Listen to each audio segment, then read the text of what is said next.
درود دوستان، ما امروز اومدیم در کنار یک مانگاه یا یک وارگه زمستانه عشایری و دوست داشتم در مورد این مانگاه اطلاعاتی رو با شما به اشتراک بذارم.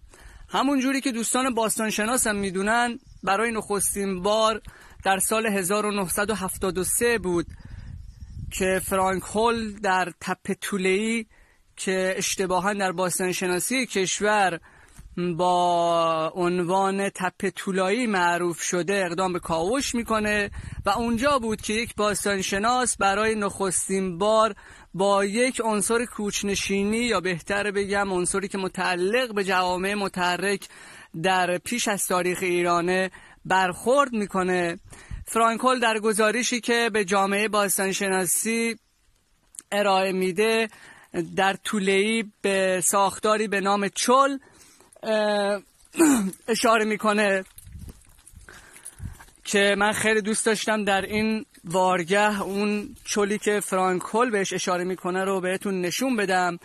این سنگچین هایی که شما اینجا میبینید و به صورت مستطیل اینجا گذاشته شدن، من ببرم نزدیکتر شما بهتر ببینید. این همون چلی که فرانک هول در تپه طوله‌ای بهش اشاره میکنه. عموما در جامعه بختیاری، خاصه جامعه کوچنشین بختیاری، از این ساختار برای این استفاده میکنن تا وسایل زندگی و ضروریشون رو روی این بذارن تا از گرد و خاک و جانوران موذی در امان بمونن. حالا چرا تپه طوله‌ای و نه طولایی؟ توی بختیاری و بهتر بگم توی جنوب غرب ایران، توی لرستان، توی خوزستان، توی چهارمحال بختیاری یک گیاهی هست به نام توله که عموماً توی فارسی بهش میگن پنیرک، به خاطر اینکه روی تپه طوله‌ای این گیاه زیاد سبز میشده، اون مردم بومی و مردم محلی بهش میگفتن تپه طوله‌ای. اینجا داشتم نگاه میکردم، یک سری جوغن‌هایی رو دیدم که متاسفانه حفاران غیر مجاز تا دلتون بخواد اطراف اینجا رو کنده‌کاری کردن و حتی رحم به کوه و کمر اینجا هم نکردن. متاسفانه این قشر نمیدونم واقعا چی میتونیم به این افراد بگیم. فکر میکنن که هر جایی یک حفره‌ای باشه، هر جایی یک سوراخی وجود داشته باشه، اونجا قطعا یک گنجی نهفته است، در صورتی که این جوغن‌ها کارکردهای مختلفی داشتن و متعلق به جوامع دامپرور روستابنیا، جوامع دامپرور کوچنشین.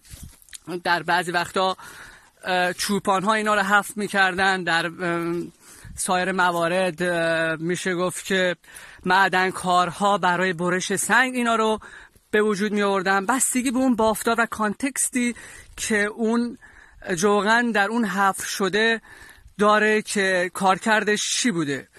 اگه شما دقت کنید اینجا رو کندن. من خیلی دوستم با شخصی که اینجا واقعا اینو کنده آشنا بشم و ازش بپرسم واقعا چرا. اینجا اگه دقت کنید ما با یک هاون سنگی روبرو هستیم که احتمالاً در ارتباط با این وارگه هایی بوده که شما اینجا میبینید.